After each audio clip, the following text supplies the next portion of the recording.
Hello, everybody. We are back for another episode of Palantir Weekly. I am here with Dominic Rinaldi. I am here with Chris Patel. Chris has missed the past couple weeks. He is back, and we've got a lot to talk about in the world of Palantir. And we will have Matt in a little bit. Matt is probably finishing up something. He'll be on in a couple of minutes. Dom, Chris, how are you guys doing? Good.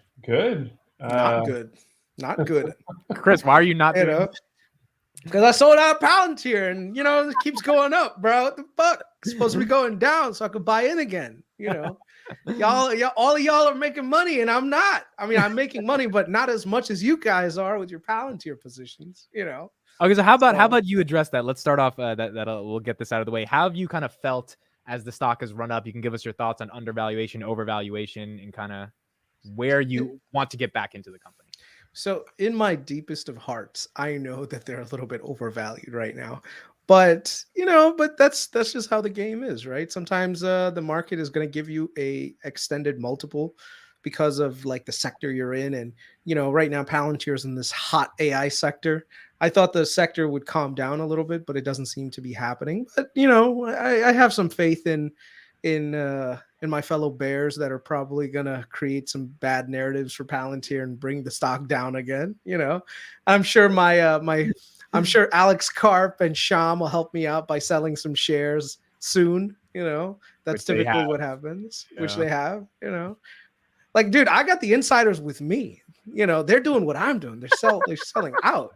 You guys are the ones buying. They're the ones selling, so just letting you know. For those that don't know, I mean, when the stock ran to like $9-10, that's when Chris was buying a little bit, and then it was getting a little heated. So then Chris got out of it, and the heat hasn't stopped. And I think all of us are recognizing that 18% year-over-year growth is just not enough to justify some of this growth. But you could say the same with Nvidia. The market has decided that if this market is CAGRing at $40 billion a year, they want portfolio allocation to it. Palantir is being grouped in, for better or worse, with a lot of these names, and so it might come back down and consolidate. It might not. So, Chris, let me ask you this question. Let's say it's 2 months from now and Palantir's still at 14. Let's say after Q2 earnings, they're neither good nor bad. The market says 14. Is there a point where you buy it at this valuation and you're just like, fuck it, I'll DCA if it goes down to 10 or 11? One of the things I'm starting to realize is the AI environment is here to stay, and it's going to be here longer than people are expecting. The question is Palantir the one that's going to be able to capitalize on this transition?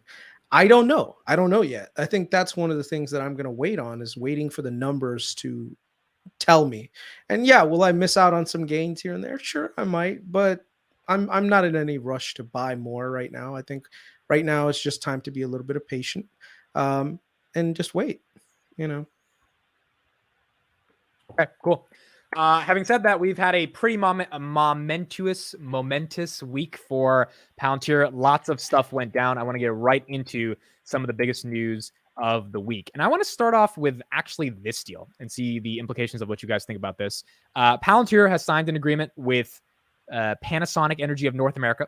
This is a multi-year agreement, and the goal of this deal is going to be basically making their Nevada facility, which is the epicenter for the company's lithium-ion battery production that also helps create the batteries for Tesla, to become a smart factory, become more efficient, effective, etc. They're going to replace much of their manual processes with automated software, and this will also allow them to expand to the Kansas factory that is going to be starting in 2025. Panasonic, obviously a very, very big company, global. They create a lot of the world's batteries. So Palantir extending a partnership with them could lead to just more partnerships in the future in different companies. Let's start off with you, Chris. What were your thoughts on this partnership, and are you bullish on kind of this deal for the trajectory of other partnerships with Palantir? No, it's good. I mean, it shows that there is value in the software itself. My question is always going to be around how much further is this going to extend into Panasonic's ecosystem, right? So if it really works out well at one factory, does that mean they go for another and another and another? And it ends up being a very successful partnership, which just ends up being long-tailed revenue, right?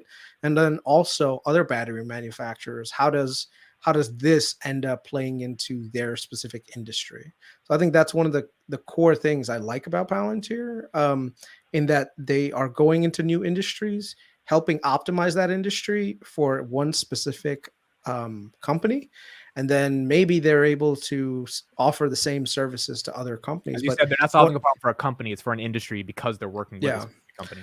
yeah, the only problem with that is that I'm sure that Panasonic would not want other companies to basically benefit also, because at the end of the day, they're competitors, right? Like, BP uses them, so I'm guessing that there's probably some exclusivity agreement. Well, there was an exclusivity agreement for a certain period of time, but eventually, other people, if they're finding that BP had success, they're going to want to have a similar product built for them.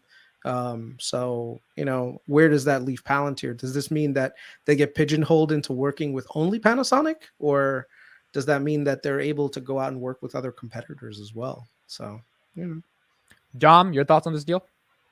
Yeah, I think it's just another example of very impactful organizations choosing Palantir to solve very important problems.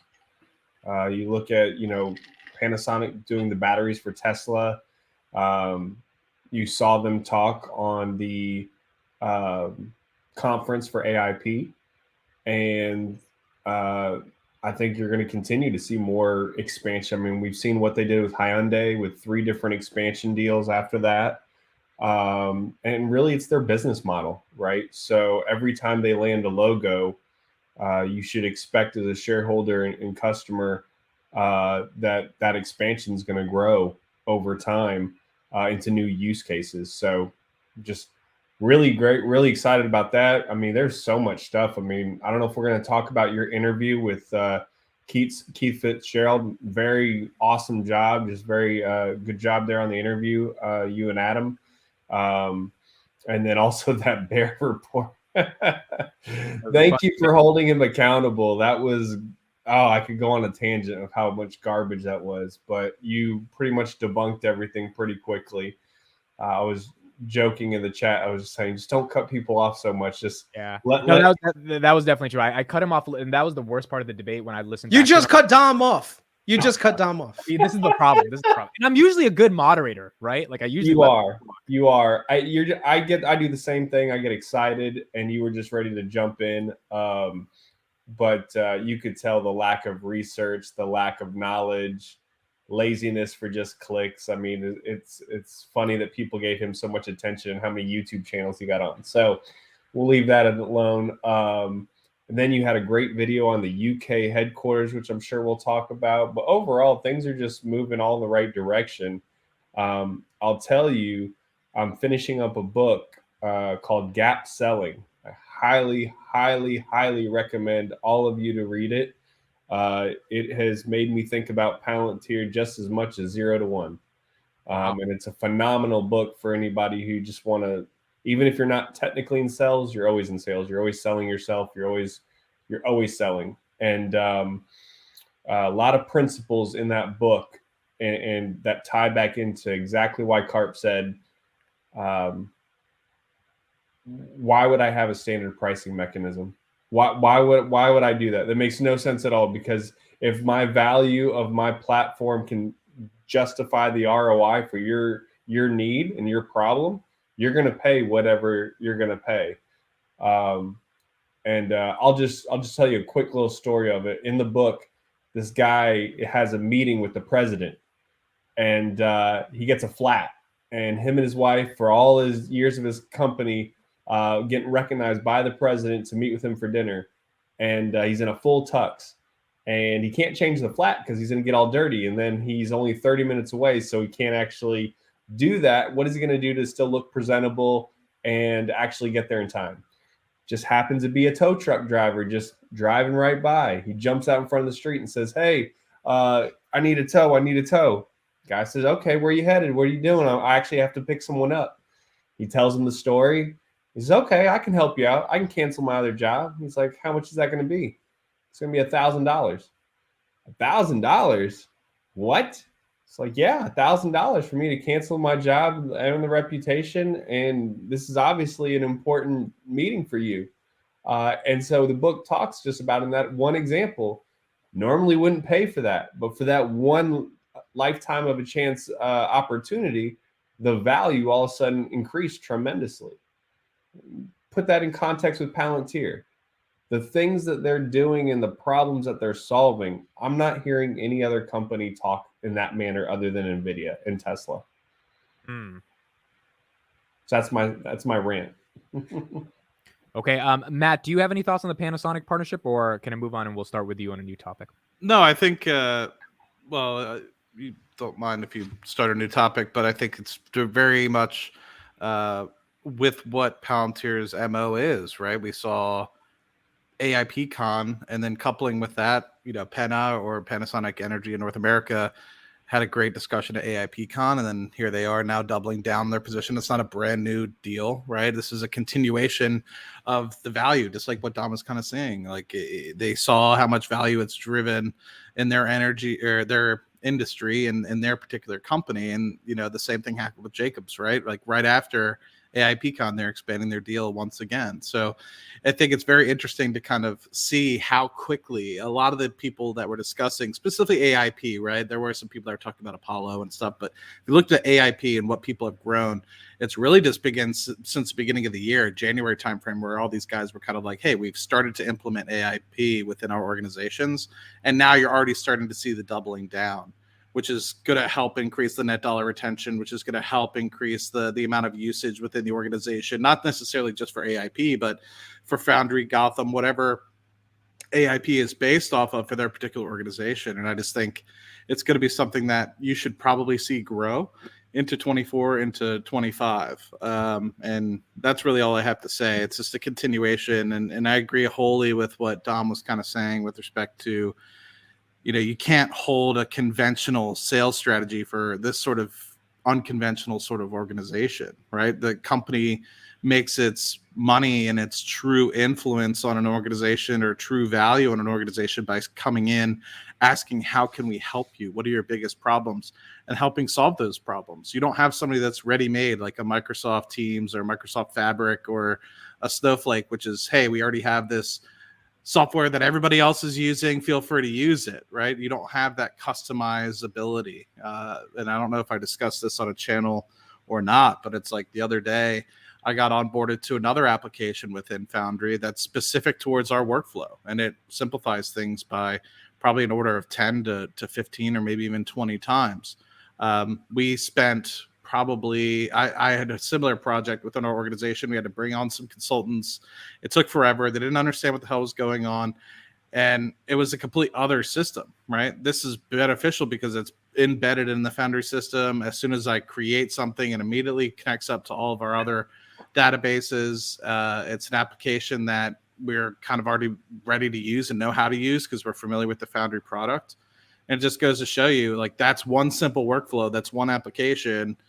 There's hundreds probably that Palantir has created for other organizations like Pena or Jacobs that is the same. Let's think about this process and how we can make it the most efficient as possible and shrink it down from a 20-hour exercise to an hour exercise. And there's a lot of potential for people to be able to do something like that, not just in Pena, not just at Jacobs, not an undisclosed oil company, but across a multitude of industries.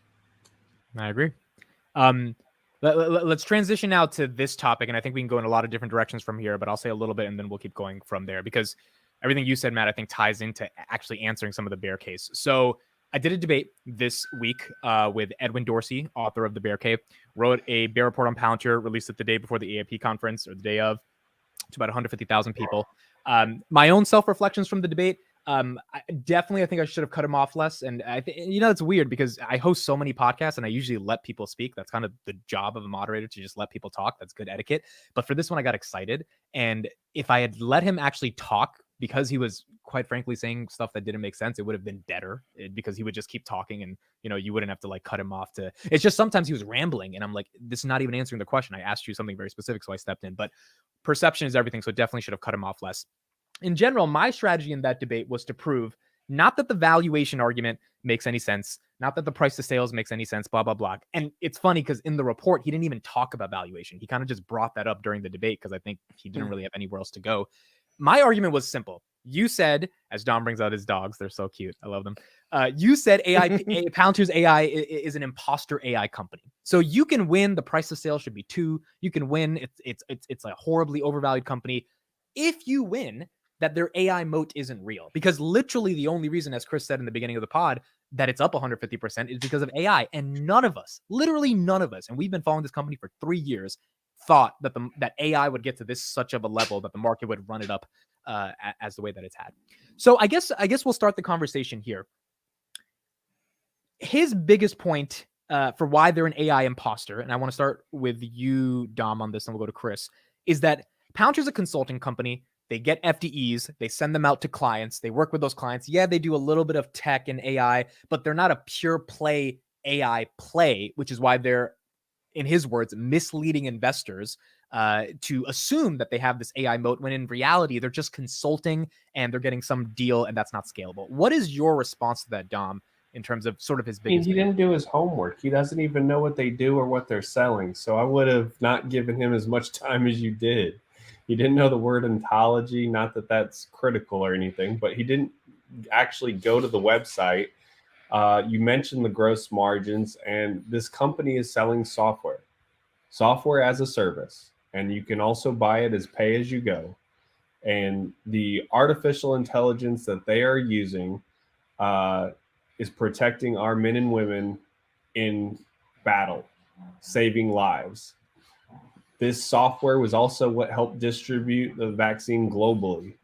There's so many AI examples. Ferrari uses it into how it's able to actually make predictive analytics and how they tune the cars in the pit.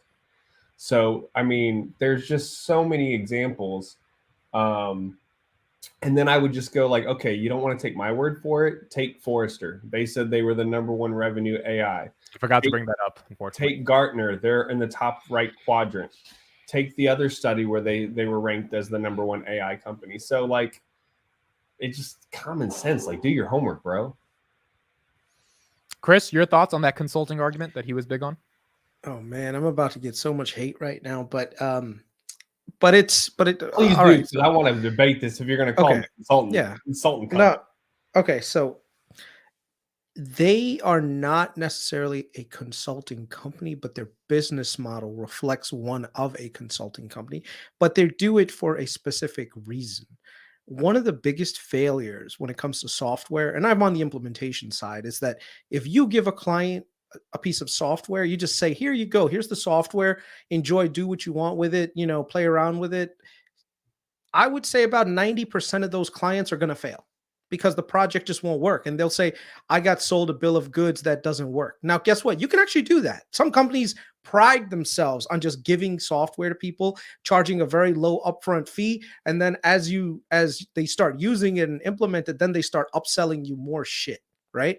Palantir's business model is not reflecting that. What they do is say, look, we are not selling you software. We are going to become partners with you. And not only are we going to be partners in terms of just your company, but we want to be industry partners so that this way, eventually we can scale out. Now, what does that mean? That means that the business in terms of expenses is going to look like a consultancy because you're going to have a lot of upfront capital being spent on developing industry specific products. So as an example, one of the things that he brought up was, hey, they send these FDEs to this specific company, and all of that stuff gets amortized in the deal, and it makes the deal look like a consulting company, which I totally agree with him on that. But here's the part that the mistake happens. That is not how they are going to operate forever. This is what they're doing. They're learning from the industry, saying, look, we're not just going to give you software and then expect you to figure out how to use it. No, we are going to be there, hold your hand through it, and help you digitally transform. The other argument that I agree with him, but I didn't like that he was making was, well, you know what? Most of the companies that they work with are dumb companies that they don't have like a very tech background. So they're basically doing data science consulting. So dude, do you know how big of a market that is? Do you know how many fucking companies, hospitals, industries are people? Yeah, go ahead, Dom. Oh no, I'm cutting you off. I don't want to pull on that. No, I'm just saying data science is such an important part of how a company needs to operate, and not everyone can hire a data scientist that knows exactly what they're doing without going crazy. So what they're saying is Palantir will provide you those data science services early in your foundational journey, so that this way in the future, you can actually hire other people to just manage the data. So you're not trying to piece together things. It's Data science is very expensive, but at this point, every single company, especially in the Fortune 500, it is an absolutely necessary part of your business. So for him to say, well, you know what, the opportunities are just, these are smaller, these are companies that are dumb companies. Dude, most of the world is fucking dumb companies. Like an oil giant is not like, oh, you know what, we need to spend $50 million a year additional on IT so that we can hire our own data scientists and all this other stuff. I mean, maybe some bigger oil majors can do that, but your smaller companies can't do that. You know, hospitals don't have like thousands of, you know, like not thousands, but like hundreds of data scientists working on how to optimize workflow. If they can somehow get people to a point where you can have 5 people managing the entire data science portion of an entire like organization, that's huge. Now, here's the thing. In order for you to get to the point where you don't need all those additional people, you're going to have to build out the infrastructure. And that's what Palantir does. Eventually, I feel like the model is going to transition from consultancy like to software as a service vendor type. And you're going to see that with two developments. I think there's 2 big developments that I've seen lately with Palantir. They're going to help in that. Number one is hiring SIs and working with SIs a lot more. And SIs are system integrators like Deloitte, like PwC, and hiring guys like CodeStrap who then can take their foundational knowledge in Foundry, translate it, and teach other people so that this way in the future, you don't have to have a Palantir FDE. You can just hire someone off the street with a Foundry certification that can help you build out everything that you need, right? But you need that foundational knowledge and that infrastructure already built out. So I think eventually Palantir will transition into more SaaS-like margins, but he is correct in saying that the current business model is set up like a consultancy. So I agree with him on that. I don't agree with him that that is something that's going to last forever. And it's the same argument that was used against Tesla. And eventually that argument failed, which was they're a very niche electric car manufacturer. They only make the Roadster. If your vision is, hey, Tesla's forever just going to sell $100,000 electric cars like the Roadster, and they'll never move into other segments of the EV economy, then yeah, those people were absolutely right. But that's where the bears get it wrong sometimes, and that their view is too myopic. Sorry. No, you're good. So let's go what his real thing was, and I wish he was on here because I'd debate the hell out of him. So he kept coming back to saying AI fraud, and you kept him on point, Amit, trying to like, hey, define AI, define why they're a fraud. And then he goes to this whole consultant range and talk about their business model consultant. He kept really just trying to say and communicate ineffectively, I believe they're overvalued. I believe they're overvalued. My next question is overvalued to what, right? Overvalued to a trader who's trying to make a quick buck and trade a stock or hold it for a year, right? This is where personal finance and where it gets personal as to why you're holding the companies you're holding and what exactly what you just said, Chris, and what you envision the company to be 10, 20 years from now. So if I believe that this company is going to be as impactful as Microsoft, and I believe that they are going to be a leader in many aspects of data and artificial intelligence, then is it really too overvalued if I plan on holding it for the next 15 years? And so, on the whole consultant piece, what attracted me to being a shareholder to begin with was the fact that they were actually taking the time to understand customers' problems, part of the moat, and then actually solve them, and like impossible problems. Like you heard the third biggest, largest healthcare company in North America, HCA, which is based out here out of Tennessee, talk about how they were able to solve the problems that only Palantir could provide a resolution, and how they started with 4 facilities, then 22, next is 90. So when you look at some of the problems that they've solved, show me another company that's doing that. I'm not hearing that from Microsoft. I'm not hearing that from Amazon. I'm not hearing that. Dom, this takes research. This is where the bulls actually do research. I mean, I literally I just popped in here. I thought I already pasted it. If not, let me paste it right here. There is no company that I know of that's on the market today, and please go find it if it exists, that actually, I just put the blog in from Palantir. They have a what's called Palantir Foundry Container Engine. It's able to take legacy systems such as Cobalt, Fortran, all these old school languages that the military, the FAA use, and everything else, and are able to actually containerize it and gradually take it and not disrupt it. You don't have to refactor the application and rebuild it and start from scratch. You can actually throw it in a container and are able to transition it to modern hardware so you can slowly transition your legacy apps to the cloud. Into modern performance. These are the kind of things they're solving. You look at the NHS deal, and great video, by the way, on that, Amit. You go to the Palantir UK website, they were able to reduce their wait times by 28% for the whole NHS. If you go to any hospital and say, I can reduce your wait times by 28%, you're going to get a purchase order, right? See, but Edwin didn't care about that, and that was the part that frustrated me because he was just like dismissing it. So, and it obviously you would dismiss it if you didn't like really do the research for it. But I'm like, Edwin, who can solve that problem? He just wanted clicks, bro. He just wanted clicks. He didn't. He does. Yeah. And honestly, though, I won't knock him in the fact that like a lot of the institutional investors will look at things only from a valuation perspective and short term. Like you look at all these guys on CNBC and everything else, and like, what are their agenda? Their agenda is in 90-day cycles. So whenever they're talking about anything, keep in mind what is their motive? What are they trying to personally achieve? Not the same thing you and me are trying to achieve. We're trying to make generational wealth, and we can hold it through for the next 10 years. So, Yeah, that is fair. Matt, your thoughts since you actually work with those consultants that he was talking about?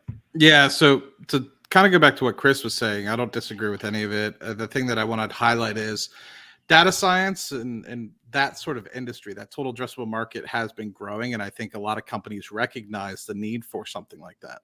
So you also will hear people that are failing in their own careers, want to transition. I mean, this is a blanket, right? This doesn't have to do with my experience specifically or anything of the like. This is just a reality of life. People going into college, people going into like starting off new careers that aren't enjoying what they're doing.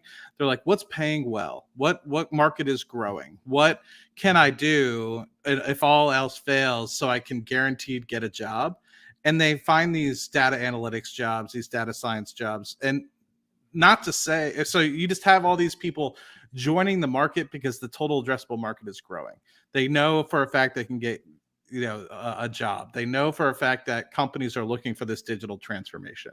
So you have companies hiring people that have these certifications that, let's just be frank, anybody and everybody can get, right? So the reality of it is you want to hire and get a company on board, like Chris is saying, that works with you, understands what true data analytics are, understands what true artificial intelligence is, understands what ontology is, understands a long-term horizon as to what a digital transformation will take at an organization.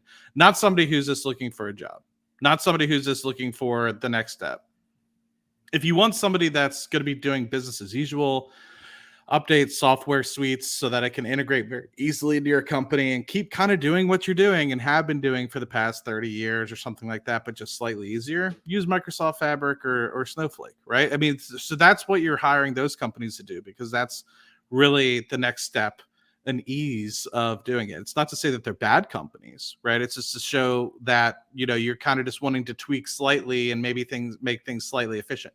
If you're looking to actually transform your organization, that's where Palantir comes in. And that's where you're starting to see the huge pieces of what's been going on in Ukraine and all these massive jobs where they're like, hey, actually, we're leaving Afghanistan. We need your help in the next 24 hours. Boom, you can set it up and do something. That you don't have that sort of agility like a Microsoft does, right? And so going towards what looking at the chat here, going towards what you're talking about, I agree with you wholly on what you said, Dom, with respect to CNBC and their overvaluation targets and price targets. And And it goes back to the perspective piece, right? I've made a video in late 2022 talking about perspective, and this is specifically how you need to listen to everybody's discussion and everybody talk, right? Because everybody, right, when it comes to everyone on this panel, right, has a different perspective and a different objective as to what they're trying to achieve. And I'm not calling out Chris for selling, but Chris is sold for his perspective and for what he was willing to achieve. And he's right. Palantir is overvalued at $14, $15 right now. But are you investing in a company right now that is always going to be overvalued? Just like Amazon was always overvalued, just like Tesla was always overvalued. It's not a value stock.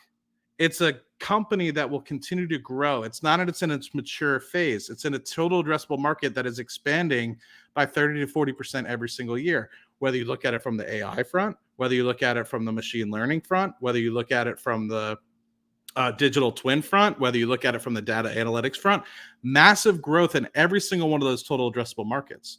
And so this company is not a Verizon. This company is not an AT&T that's on the back half that's looking to increase their net margins to as much as they can and collect that cash to redistribute back to shareholders, because it's in its infancy. Even though it's a 20-year-old company, it's really just starting to get to the point where it goes to commercial, it goes to a global expansion phase, and really starts getting to creating new products. And so it really is dependent on your perspective, right? Are you a trader? Are you getting into this because you think it's going to go up 100% in the next 3 months, just like it has over the past 3 months?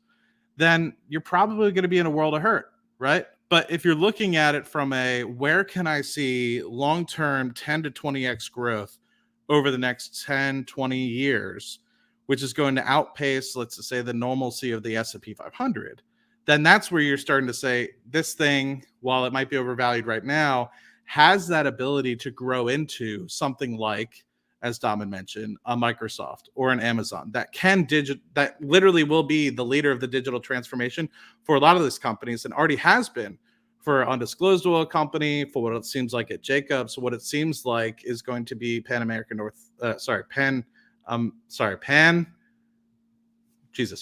I'll just say Penna. Panasonic Energy in North America. So that is truly how I value the company. I'm not going to sell when it gets to $20. I'm not going to sell when it gets to $50. I'm not going to sell when it gets to $40. It did that in 2021. I sold covered calls. I made my money that way, right? And that's how I plan to make my money on this potential investment, or not potential investment, so this investment for the next 5-10 years. Unless the stock gets to $100 tomorrow, I probably won't sell. I'll sell covered calls, but I just see the long-term potential of it. And I'm so convicted by using the product every single day and getting new use cases that I didn't even know that we had in the company, and literally sitting next to the guys that are in our company working hand in hand with Palantir. They go to lunch. You think they're going to be talking about, like, I don't know, their weekend fishing trip. They're sitting there talking about ontology and machine learning and all that. I'm just like, dude, can't you take a break? Like, it's kind of interesting, but it's like, that's the culture. Like, that's how you need to be thinking. Like, you have to change the way you're thinking. You can't think about the old ways that this company has been run 100 years or the past 50 years.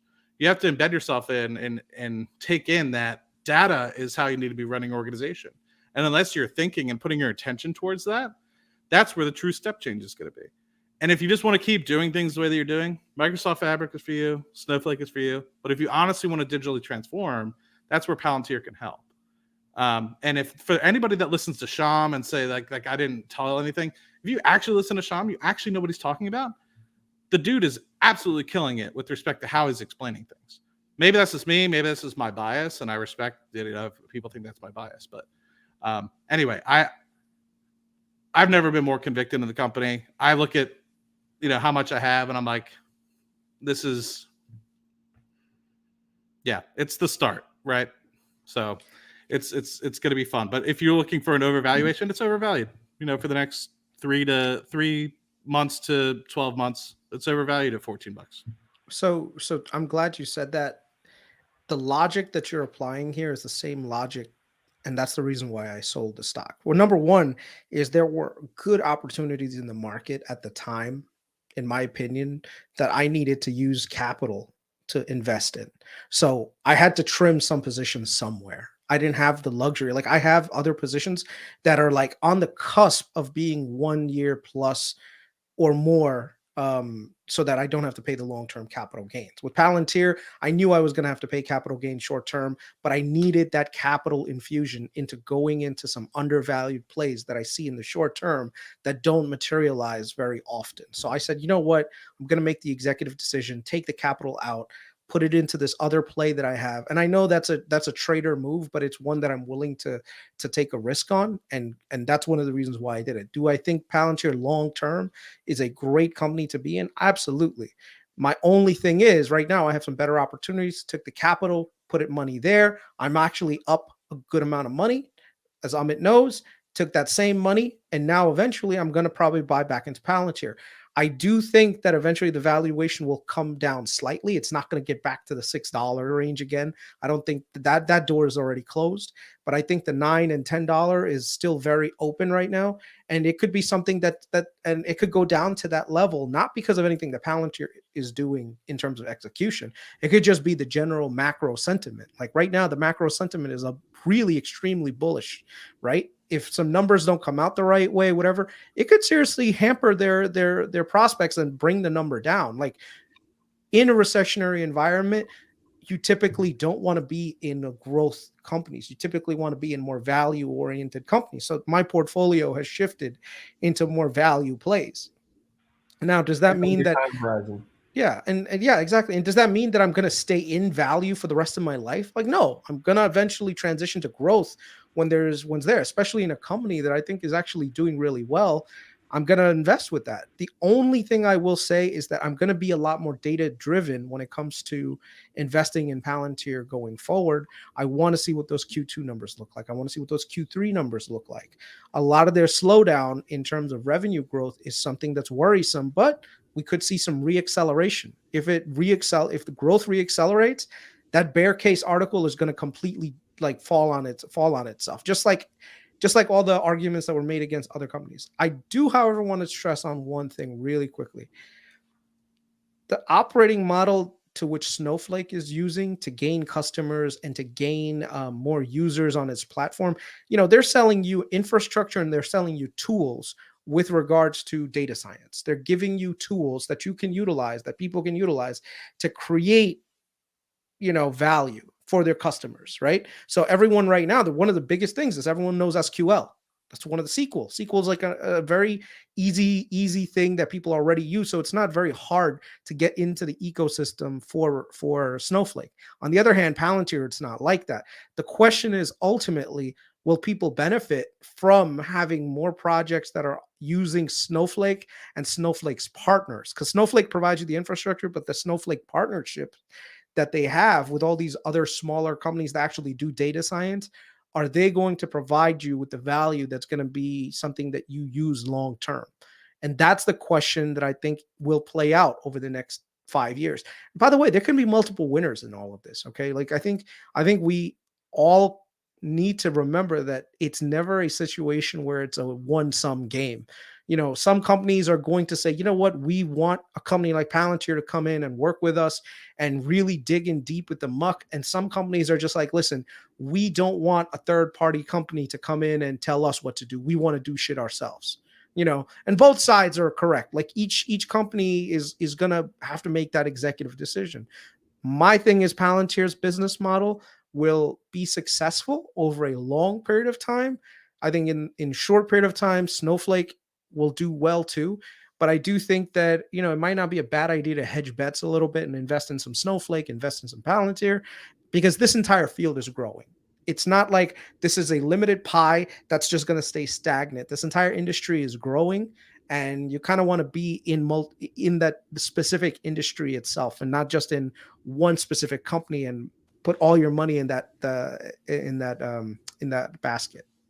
Can I just chime in really quick? So I just want everyone to highlight, right? This isn't necessarily just Palantir Weekly. I know this is highlighted around Palantir, but what Chris, Dom, and I think myself are really trying to show you guys is that there's no one-size-all way to invest your money. And I think what Chris said is brilliant and beautiful. I think that people need to recognize it's like, who cares if Chris sold at $12, right? He found an opportunity and multiple opportunities where he thinks in the next 12 to 24 months, right? When we talk about Palantir, we're normally talking about 10, 15, 20 years time horizon. Chris is talking about something within the next 12 to 24 months. He saw that opportunity. He took his money from Palantir and he took that opportunity, which he knows is going to probably have a way quicker turnaround than Palantir. And I think that that's brilliant. And that's something that Chris needs to do. I'm not that smart. I don't have a lot of time to dedicate to finding some of these things. And in fact, Chris, most of the time, sends me things that streamline some of my due diligence, like SLG and stuff of the like, which I've made some investments on, which I had to sell just like Chris did. I sold out a WP Carry to put my money into SLG. I said, WP Carry doesn't have the double potential, triple potential like SLG does. So I did that. So you have to recognize, who cares if Chris sells at 12, gets his great return on whatever he puts his money into over the next 12 to 24 months, buys back in at 14, 15 bucks in say 12 months. What's the difference between 12 to 15 when the stock's going to eventually go to $100 plus? And so you have to recognize but you have to recognize where I'm at. I'm too lazy to be able to, I'm not as smart as Chris and good looking. So, I had to kind of take my humility here and be like, don't sell yourself short, man. Come on. Look at your brown goddess. Everybody knows it, right? So anyway, well, God, I guess, not goddess, but what was I going to say? So basically, you just have to recognize where your strong suits are and what your risk tolerance is and what your objectives are. Personal finance, like Dom always talks about. And to me, it's I'd rather just stay long-term. It's 5% of my portfolio. It's not like I'm juggling 30% in and out and trying to maximize every single dollar. It's I'm okay losing out because I want to guarantee that I have that opportunity for the next 10 to 20 years, right? Sometimes I've been burned in the past, Tom. I'll let you finish in a second. Yeah. I've been burned in the past where I've done exactly what Chris has done. I've been like, oh, I'm up, but I need to invest in this other thing. And then eventually that thing just completely leaves my mind. I don't think it'll be that way with Palantir, but I've done that on countless companies where I've been trying to swing trade in and out. And eventually I'm like, shit, right? Just like Tesla did, right? I was just like, damn, if Tesla gets back down to that 150, 160 range, it was literally there, within the last month. And I'm like, I take my eye off the ball. I have to go do some presentation or something like that. Boom, it's back above 230 bucks again. So it's you have to recognize this game can move very quick. It gives you opportunities. You have to take them when you have the chance. And sometimes those opportunities that come, Chris has informed me about some opportunities and I've taken them and they've worked because you have a slight window to take that opportunity, especially as we're recovering from a bear market. There's also the flip side to that. Chris, you're muted. I'm going to show you guys something, just cover up most of my thing, but I've lost money. I've gone downhill. It's not like I'm fallible, by any measure. When the market dumped, I dumped with it. Look at that shape though. Wow. Yeah, but that's how it works, right? When you actually are, we had a giant bear market, right? We just had to deal with it. But I didn't just say, okay, you know what? I'm just going to hold and buy and just still with it. No, I saw where there were opportunities. I buy and invested, and I was able to recover most of my money. And now I'm up even more than I originally started with. But that's how it works, I would just say be careful.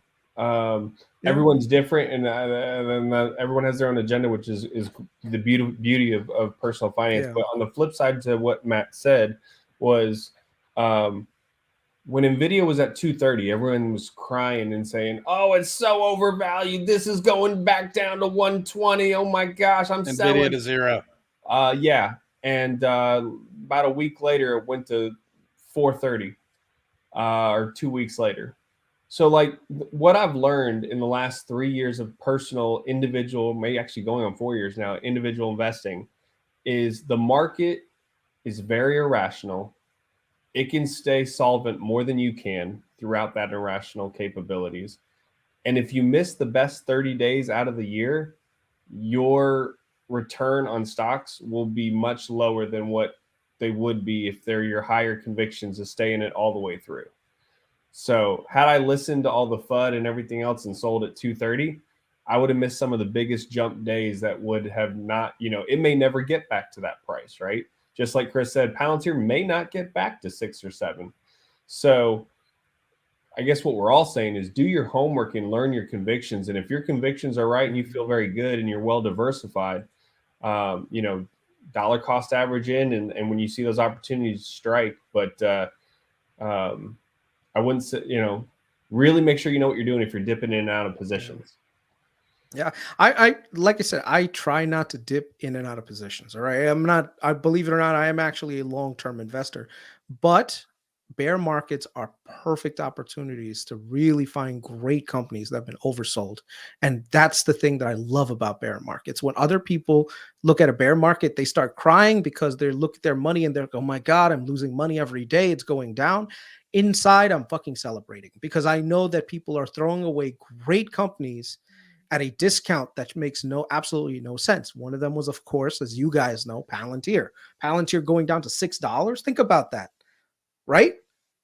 Imagine the person that bought this at 22 was buying at 6 and was able to average down their cost basis to like less than 7 or 8.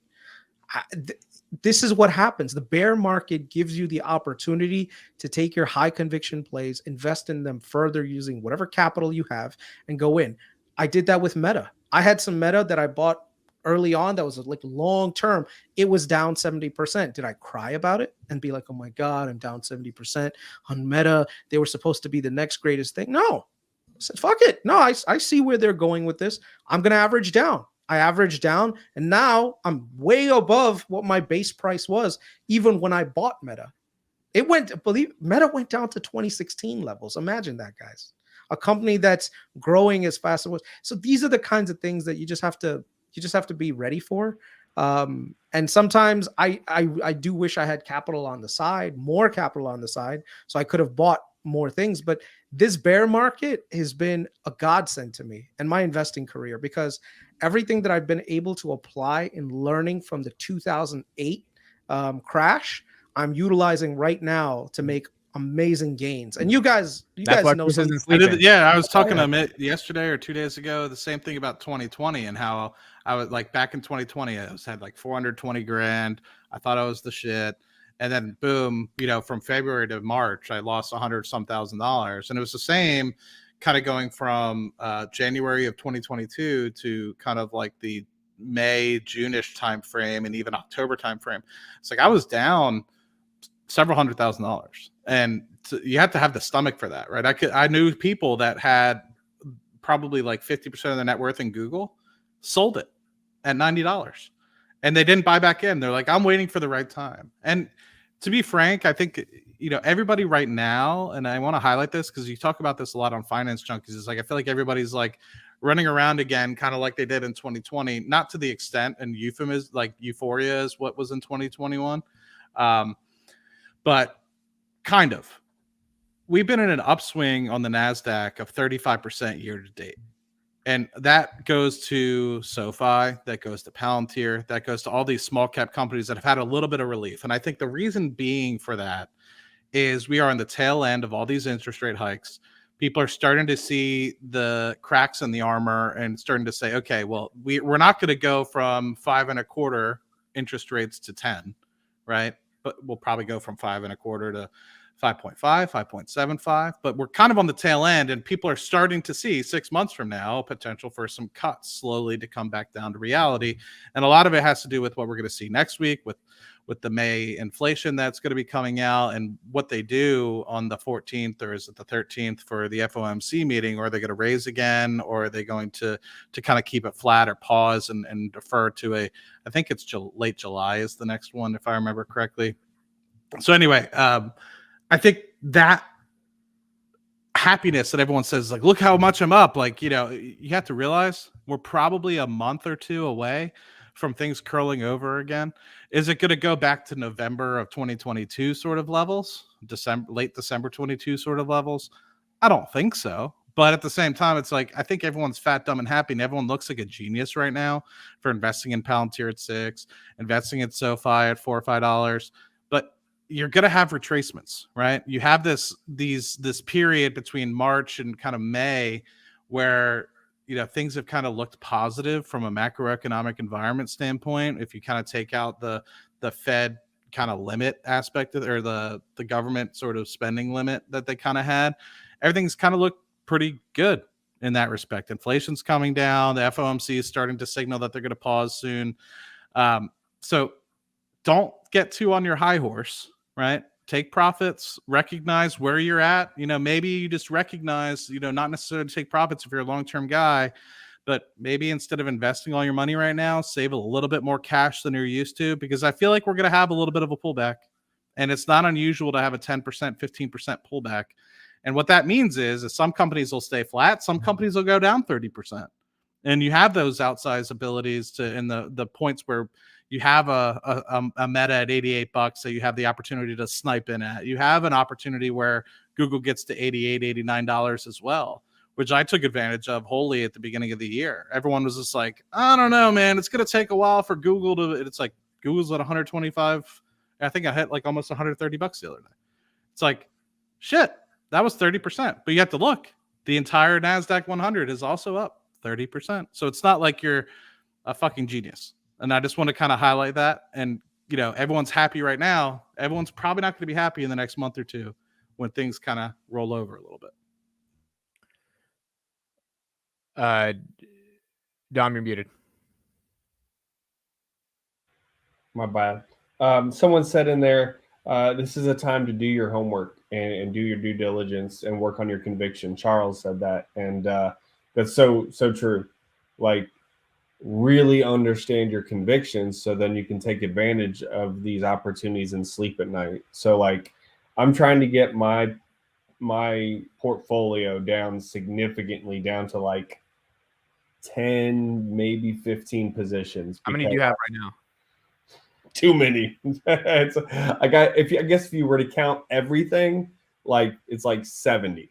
But actually what make up my portfolio, my top 10 make up probably 75% of my portfolio, maybe more. I love that, Dom. I do the same exact thing. When bull markets come, I like invest like little money everywhere, and my positions expand. And then when bear markets come, I like to consolidate either things that I'm like, I only have like $2,000 in that, or I only have like $5,000 in that. It's like, it's not really going to move the dial. Let me take that and I only have 3 million in this one, but I have 17 in that one. That's Chris. Chris got the money. They're the same. I do the same exact thing as you guys said. When the bull market comes, I'm always like, toss money everywhere, because you never know who's going to be that exponential winner. But then when the bear market comes, you know exactly who's swimming naked and who's not, and who's actually got a real business model that can actually survive this bear trend, and then invest in them, so that this way, when they come back super strong. So imagine an entire industry consolidating on itself, so that you go from 10 winners to only 2 winners. And then it's like, now they don't have that 8 other companies that they have to compete against. And boom, you make a shit ton of money on the way up. I think for me too, also, it's just a matter of like, do I really love the companies as much as I love Palantir and Convicted as much, right? Like my conviction in NVIDIA, Tesla, Palantir, Mercado Libre is so high. So I just closed out my Fastly position. Like we were just talking about a couple grand here or there. I just closed my Fastly position out. Could put it into my Cloudflare position, but most likely it's going to go into Palantir. And,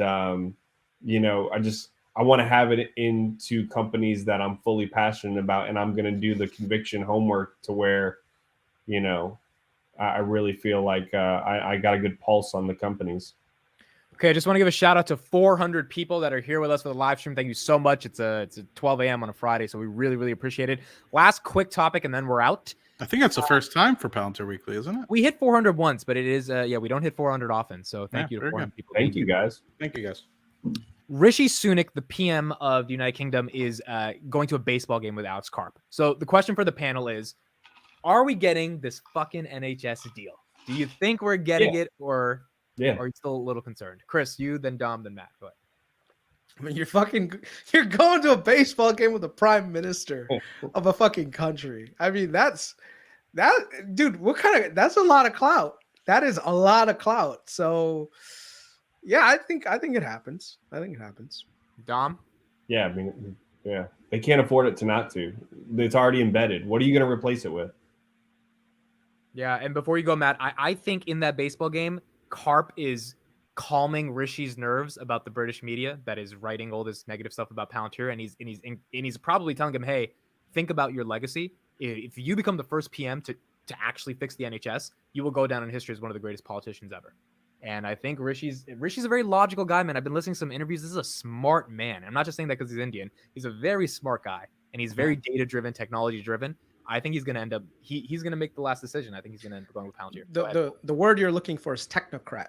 Technocrats are amazing. Technocrats, for anyone that doesn't know, technocrats use technology to make things better. That's like one of the core functions of a good politician, is that they keep up with the modern day technology and tools that are provided to actually grow the entire country and actually optimize and make things better. Like President Obama was a technocrat, even though a lot of people don't really recognize that. To win in 2008, he really embraced social media marketing. Yeah. So I'm not going to echo. I think they will get the NHS deal, but the thing that I'm trying to realize is, like, I listened to a really good, I forget what the podcast was, but it was a Patrick Bet-David fragrance or something, fragrant. Scholes? Yeah. Flagrant. Did you know who Andrew Scholes was before that podcast? Yeah. He's a comedian. I've seen him on like reels and stuff like that. He's the greatest comedian of all time. Yeah, he's funny. He's funny. He's really good. And by the way, the podcast is great. I'm actually curious about. I actually subscribe. I'm curious to see what other. But I listen to Patrick Bet-David because I like Patrick Bet-David. And so he was talking about more. Obviously, one of the things I'm thinking about is like, yes, NHS won. Why does Alex Carp? Does he like baseball? That's very interesting. But then it makes me think, it's like, I don't think Elon really cares about the Super Bowl. But why is Elon at the Super Bowl? So he could sit next to I forget, Rupert Murdoch, who's the head of Fox, right? So that's the reason why some of these people go. And it makes me think, it's like, why is F1 such a big deal? It's like, F1's probably a big deal because it allows people to kind of like get and gather together. And then, so anyway, my thought process is, and this is where I've kind of been thinking, is like, Palantir at this point has been involved in a lot of different small world conflicts at this point. That just goes to show you that I think if you think about it in this perspective, that Palantir has suited themselves to be the chess piece. Where it sits on the chessboard, I don't know in terms of power, right? But it's the chess piece that it's on the chessboard for one. Two, what power level does it have, right? And if you think about it, if a company's on the chessboard of these billionaires that truly run the true world, right? And a great thing that Patrick Bet-David said yesterday, so this is a regurgitation, but I agree wholly with it, is like all these different countries run on 4-year cycles, but it's like there's really a true executive branch, legislative branch, and all these things that kind of goes through the cycles that last longer than 4 years, right? So you have these people that actually run things at the end of the day, the billionaires of the world, the Elons of the world, the Schmaltz of the world, that actually truly try to leverage and shape the economies in which they're in. Palantir is one of those companies. Why wouldn't you want to be invested in one of those companies that has the ability to shape an NHS economy, that has the ability to do the same thing in the United States, which we've seen in Cleveland Health and Cardinal Health and all these other different sort of places where they're running 13% of the hospital beds in the United States and probably growing, as we saw in AIPCon. So when you have such an opportunity, why wouldn't you? And something that's so obvious, if you actually do your due diligence, unlike Bear Boy the other day, why wouldn't you? Don't do that. Don't personally attack the guy. Come on. I don't know him, so I feel bad. Like, I don't know the guy, but that's what I know him as. Wait, what do you mean personally attack? What do you mean? No, don't call him Bear Boy. Like that's he's talking about. Oh, okay. Yeah. Like he made a presentation based on his logic, which may be flawed. I think it's flawed, but I won't personally go. Yeah, everyone has their own entitled to their own opinion. Yeah. I wouldn't be upset if somebody called me Bull Boy or they called me Matty Poor Boy. I mean, I call myself Matty. Hold on. Let me back Matt up a little bit. If you go through his Twitter feed, he was making fun of Palantir community nonstop. I mean, to promote the article, really, I didn't know that. After meme. Wow, it was pretty rough. Wow. I welcome it.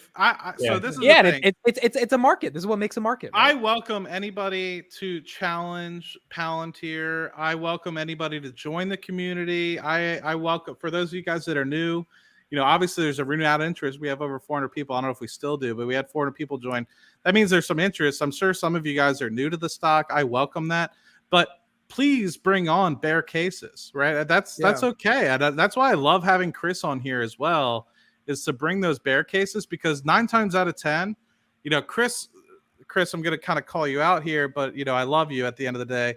Chris, like a couple months ago, was like, Palantir has a shit software. You guys remember that episode where he's just like, the software has to be shit, right? It forced us to learn more about it, right? And it forces us to kind of like challenge our conviction. Chris is a really smart dude, right? Just because he says something like that, it puts me on my heels, and I'm like, am I invested in a imposter company? I don't, at the end of the day, I'm like, I think I use it every day. Like, I think I've used the product. I think it's great. But at the end of the day, sometimes people invest in Reebok or like, New Balance shoes and it goes bankrupt, right? So just because you use the product doesn't mean it's well run financially. You need a good product and not a good stock. Exactly. Yeah. So just to back up your point really quick on the UK, and Amit made a video about this. I think we're all on to something. It says Palantir picks UK for European headquarter for AI development.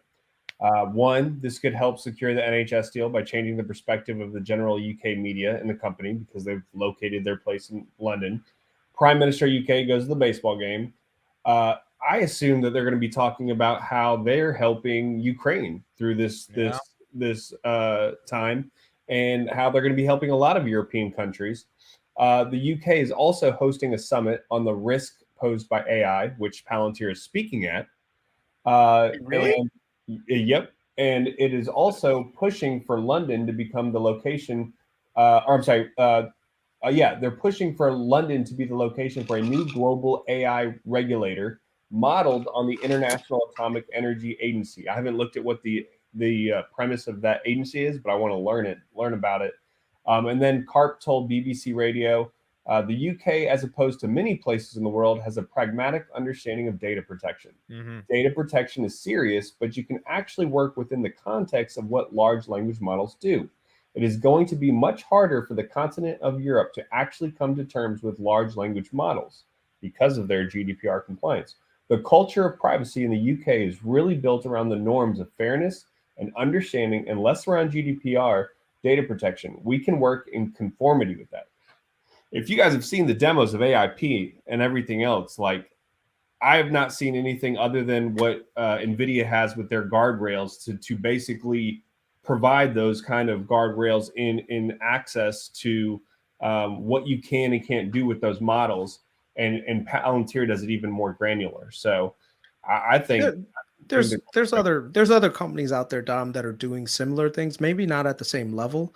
So I would just say that just because we don't see it actively being like shown off like Palantir did with AIP doesn't mean they don't exist. It just means that they're might be doing closed betas. Yeah, like that's the thing that's what I'm hearing a lot, which is a lot of software startups, they're doing closed betas with individual companies, right?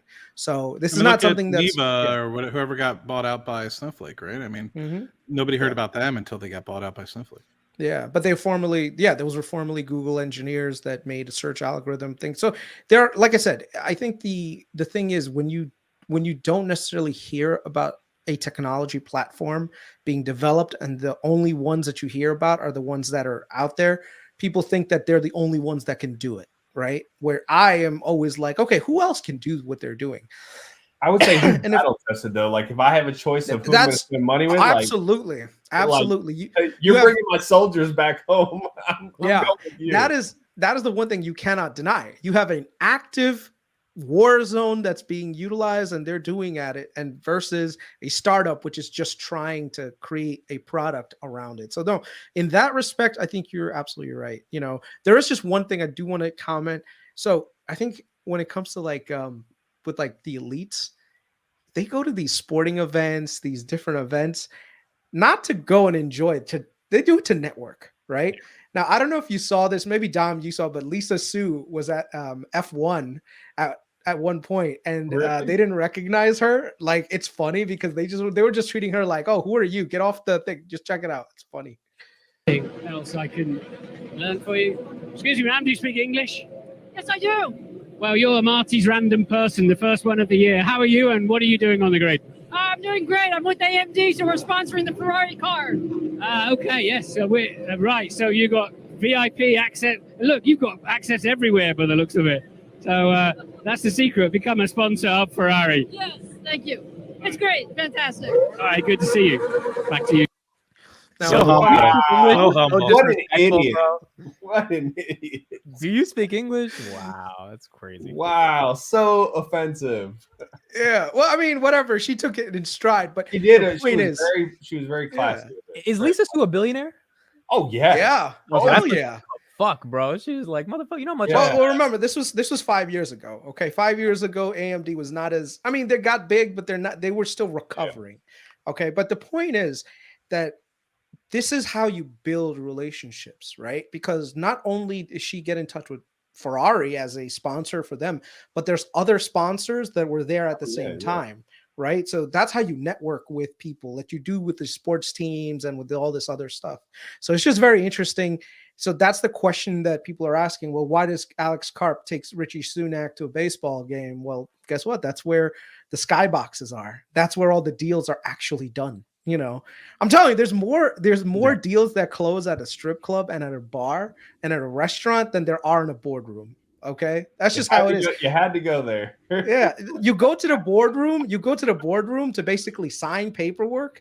You go to the strip club to talk about like how everything is going to actually be, you know, because that's just how business works, man. Yeah, because you think about it, how many different layers, like when you're in a boardroom, how many different layers of different apartments and God knows what are in the boardroom, right? And then you get to, it's like, okay, let's just go have a drink. Let's, just like Carl Icahn talks about, right? Like just hash it out. Yeah, he hashed it out. He went to the bar with that one guy in Tennessee or Oklahoma or whatever. It's just like, what do these guys in New York do, right? And he's just like, they don't do anything. I don't need them. And he fired them all. And look, it was a ghost town, right? So it's I think people don't give that credit enough. Yeah. I've talked to some people high up at Undisclosed Oil Company, and they say it's not really about what you do physically in terms of work.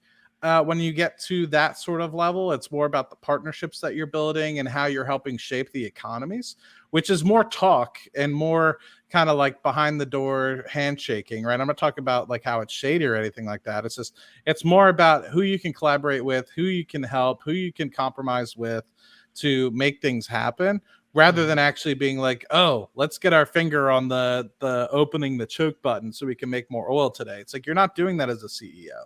So it's huge to go to these events. And it's always funny, like when you're like, oh, so-and-so's in the building, and you're like, why the hell is Elon Musk at the Super Bowl? The guy, I guarantee that guy hasn't watched a football game in his entire American life, right? He's probably watching soccer or maybe Formula One rather than anything, but he's there to sit next to Rupert Murdoch, right? And same thing with all these other world events that you kind of see. It's like, I'm curious who's in the paddock when you go to some of these countries and F1. It's like, you're not there in the paddock for no reason, right? You're sitting in the Formula One paddock in F Ferrari to meet Alex Karp or to meet Sham or to meet other folks that help sponsor the car. Which I'm surprised Palantir doesn't have a bigger sticker on Ferrari. I mean, can you put that comment, the Japanese comment? That is so true. Koreans are like that too. If you ever want to deal with the Koreans or the Japanese, dude, they don't start with, hey, let's go over the deal points. No, you gotta have like the proper like environment. Talk to them, have them understand you, because they will not work with you unless they like you. You know, because they know that whatever you are like, they will get that because you are the leader of that corporation's culture. And if your culture is not aligned with theirs, they're just like, look, whatever you're selling is not going to work. One of the great things about Palantir is that, dude, the Japanese love him, right? So you can tell Karp knows how to freaking deal with the Japanese. Because of his philosophy, right? His philosophy. It's not, hey, we need to get this number this quarter. It's the Japanese work on a horizon that I think their short-term planning, I think somebody told me, is 20 years. That's how short they plan. Why they all live so long, bro. Yeah. And so when you think about it, it's like, that's Palantir's MO, right? That's Palantir's culture. And so that's why they fucking love it, right? Because Palantir is not talking about something like, oh, we need to get this out this quarter. We need the revenue to be great this quarter. Palantir doesn't give a shit. Palantir is like, Alex Karp probably doesn't even want to give a 5-year number, but they made him, right? They're probably like, look, he probably wanted to give a 10-year target horizon when he gave that revenue number in late 2021, and they were like, Saki and Sufi, that sounds the good. business, the investor relations was probably like, well, we need to do at least something, we need to give these, like, I'll give you a 2025 target. How about that? Yeah, but the Japanese are just very, very careful with who they get in bed with. That's just it's just their corporate culture that's like that. They don't, if the Japanese are throwing money at you, trust me, it's a good product, but more than that, you have the right culture to fit in with their business. And I agree 100% what you just said, Matt. Their short-term horizon is 20 years because they plan shit like Sony, if you work with Sony doesn't like deal with you for the next 5 years. They're like, no, we are partners for the next 20. And it makes me think, like, why hasn't Chris? God, like I've been wondering this. Like, they were so quick to go to the Prius and make, like, Toyota was so quick to make the Prius and EV kind of like hybrid sort of vehicles. Why haven't they jumped on like full? Like, why isn't Toyota like full EV, right? And it makes me think because they have hydrogen cars, right? So hydrogen, I think a lot of people don't talk about, but a lot of big oil companies are investing in hydrogen because it's very much better used for industrials, planes, long carrier for shipping. And that's it's like, also a weakness. That's also the Japanese weakness in that when they invest in something, they invest in shit and they will make it work. Whether it works or not, they're not dynamic. Like, one of the things about American culture for us is that we're dynamic. If something doesn't work, we'll throw that shit out the window and go with the new thing, right? The Japanese don't do that. When they set a cultural mindset on something, they go with it. They'll do every single thing possible to make that specific thing work, and eventually they'll turn their attention somewhere else. That's just how they are. That's just their corporate culture. Whereas the US, we're a lot more dynamic, but that's also one of our key strengths because that's also what makes us innovative, right? Where we don't mind failing fast. The Japanese, failure is not in their culture. Like, their idea of failure is, I'm not going to demonstrate, so just saying, like, they do not want to fail. So in accepting failure is really, really difficult for the Japanese, so they will trudge on with what they have. And like I said, sometimes it works really well because it gives a long-term, horizon, but it also means that they won't pivot. And yeah, they could be missing out on something new that comes up. Like, you want to know the funniest thing? Japan, Yahoo Japan. You know how many people still use Yahoo Japan, which is fucking crazy, right? But it's still there. It's still one of the most 3.8 billion with a B. That's like more than Netflix. I'm pulling it up right now. Yeah. Website. Imagine that. And that's wholly owned by Verizon now, right? It's probably what's keeping up Verizon. Yeah, Verizon bought them out. So yahoo.co.japan, 1.8 billion. Like, bro, it's just a website with like photos and news. Like, that's all, but it's like, it's big in Japan. It's still relevant. It's still relevant. Well, you guys' homework is for next week. You got to read Gap Selling. Just listen to the audiobook. It is amazing. I'm telling you, you will think. Who's the author? Who's the author? It just says Keenan. I think his name's Jim Keenan.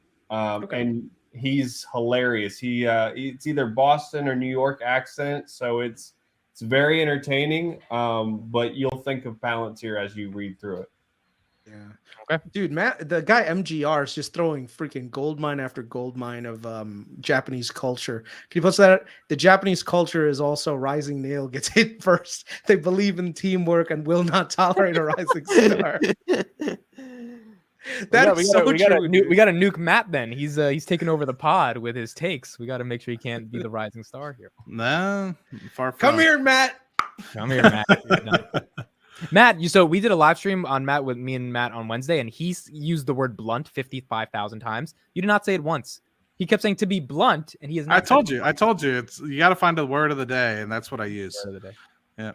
All right. Thank you, everybody. Please, please, please, if you are here, follow everyone on Twitter. It's in the description. Chris, Matt, Dom.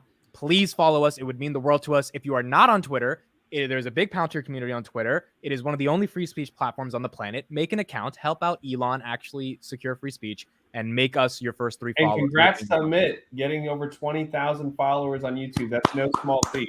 So. Yes, and thank you guys for the 20K subs. That's been amazing. So thank you, and thank you all for joining on a late night to hear us talk about Palantir. Thank you all. All right, that's it. We'll see you guys next week. Bye, everybody. Cheers. Later.